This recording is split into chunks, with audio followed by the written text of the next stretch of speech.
السلام عليكم. النهارده هنعمل مع بعض الملوخيه الخضراء الحلوه اللي ريحتها تحفه تجنن. يلا نشوف مع بعض ايه هي المكونات. ادي دول كوبايتين شوربه لحمه.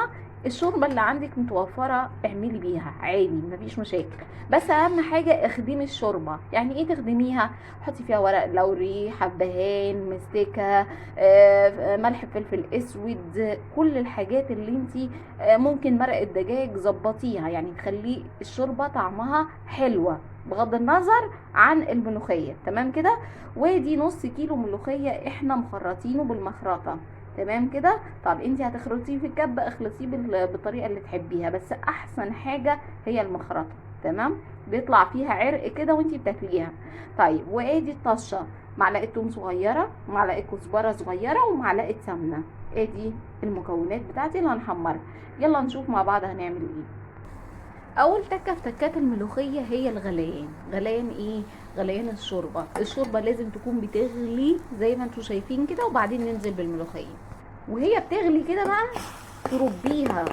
تربيها، بمضرب، تربيها بالمعلقه زي ما تحبي، الطريقه اللي مناسبه ليكي.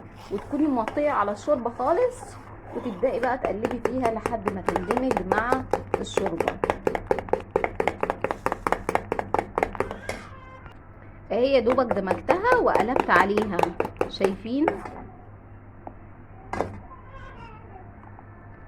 تطفي عليها على طول، يعني اللي هو اقل من نص دقيقة تربيها بس كده، وتقفلي عليها تفضل خضرة معاكي زي ما هي حتى لو باتت عندك. بس طبعا الملوخية الافضل ان انت بتعمليها وتاكليها على طول، يعني اعملي على قد الطلب بس، عشان خاطر بيتربى فيها طفيلات. تمام كده. يلا بقى نعمل الطشه. وطبعا التكه التانية ان انتي اوعي تغطيها، لازم الحله بتاعت الملوخيه تفضل مكشوفه كده معانا. تمام كده. طيب وادي اهي الملوخيه هنقدمها في طاجن، وطعم يفتح النفس. عايزه تقلبيها قلبيها، عايزه تقدميها بالشكل ده قدميها، وممكن كمان تتسخن وهي في الطاجن، والطاجن بيحفظ السخونه، فاحسن طريقه ان احنا نقدمها في طاجن.